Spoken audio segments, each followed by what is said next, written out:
Morning, everybody. My name is Micah. I thank you for joining me again. It's been quite a while since I've posted. I've had a video I've been meaning to post, and I still haven't posted it.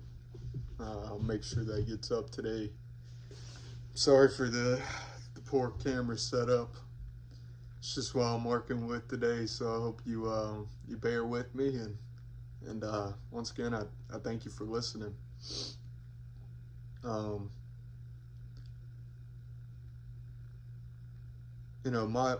faith is very important to me, and I've been trying to focus on that more and more over the years,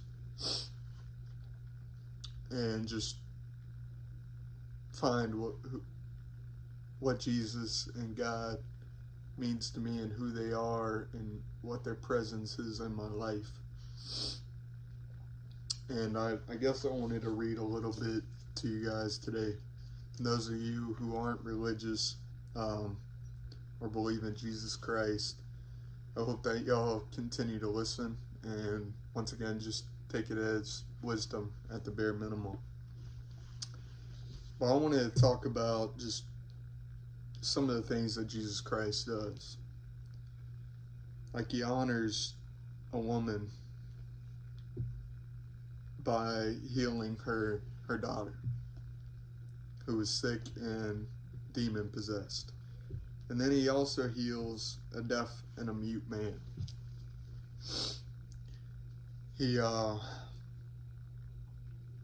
He feeds the 5,000, and not too soon after, he feeds the 4,000. He raises a dead girl and heals a sick woman. He restores a demon-possessed man. And this is just me quickly looking through it. It's literally on 3 pages. Some of the things that he's done. And at the end of feeding the 4,000, he gets confronted by the Pharisees. The Pharisees, and I'm gonna read from Mark chapter 8. The Pharisees came and began to question Jesus. To test him, they asked him for a sign from the heaven. And he sighed deeply and said, "Why does this generation ask for a sign? Truly, I tell you, no sign will be given to it." And I kind of read all this and I'm like, man, why are they asking for signs? I mean, is raising a dead girl not enough? Is healing the sick not enough? Giving the mute and the mute and the deaf their sight and sound back not enough? Is that not a sign? And then I started thinking about myself in my own life. And when at one point in my life, I didn't believe, rather, there was a part of me deep inside that believed that there was a God. And, but I denied it for so long. I denied it. And I look back to whenever I first found God and Jesus Christ, and it was eye-opening. Like, my life had changed, it felt like. And I remember just seeing God everywhere. And I was out in Colorado in the time. And I remember calling one of my buddies, my buddy Corey.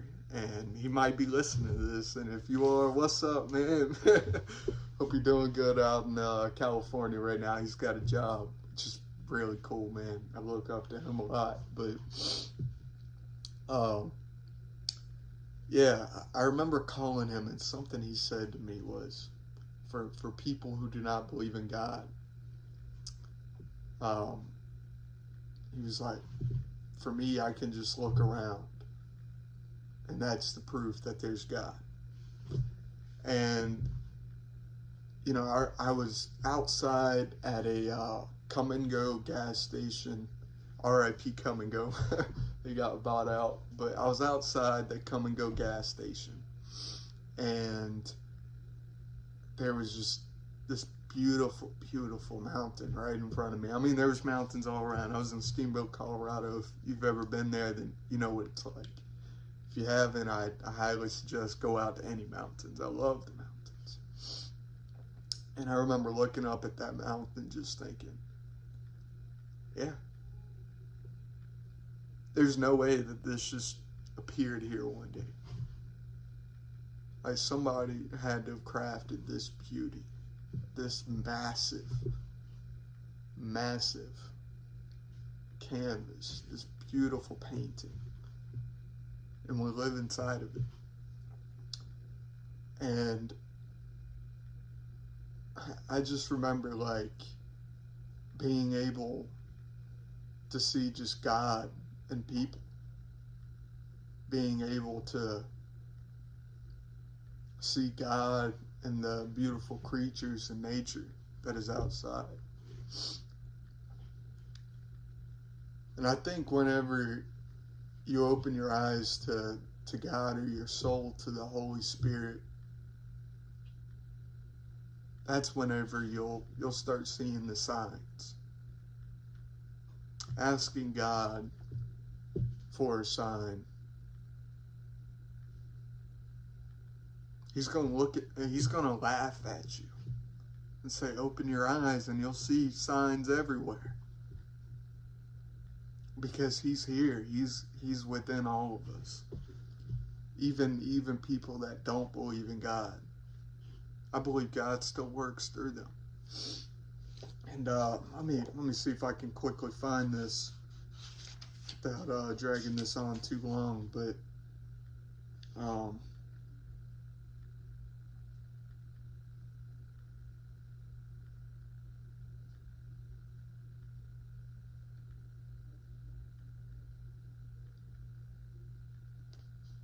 yeah,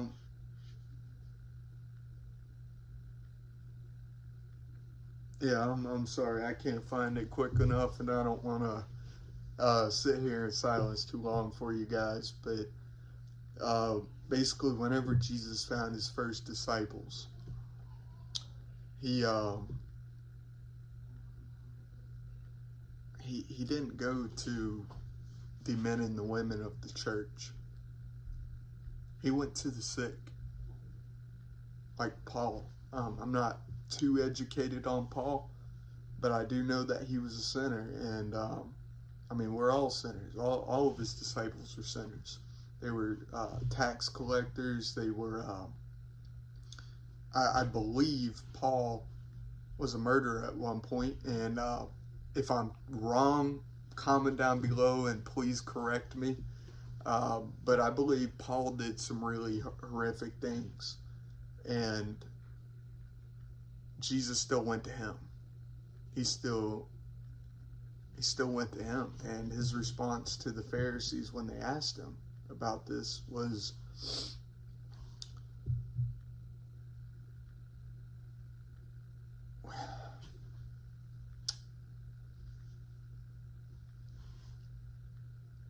you do not have to be clean in order to shower.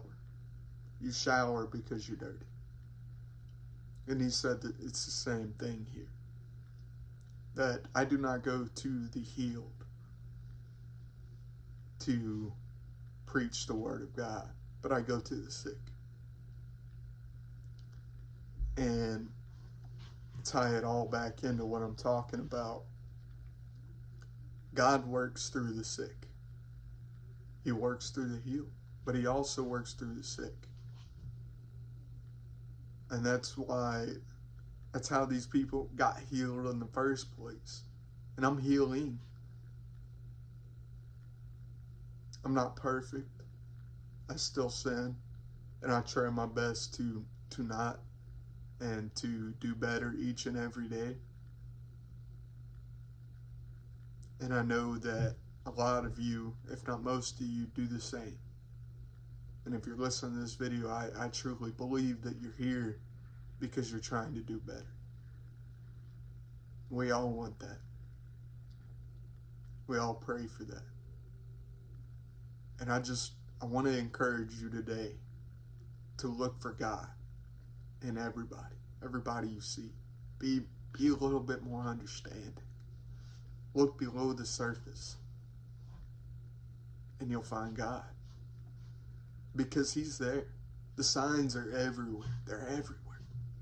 You just have to open your eyes and see Him. So yeah, I just want to encourage you guys to do that today. To speak a little bit about it, accountability. I've been quite consistent with running. There has been a day or two that I think one day I kind of avoided it. Next day I kind of got a little too busy, but I've been fairly consistent with it, and I'm very proud of myself with that. I've been pretty consistent, fairly consistent with the Bible. Same thing here. I have fallen off a few times, but once again, it's a journey. Something somebody told me very recently was, when you fall off the bandwagon, you don't just teleport back to the start. You got to get back up and continue going. So if you ever fall off of what you're trying to do in life, just know that you can always get back up and keep going. I hope everybody has a wonderful day. They get productive and get after it, and choose peace.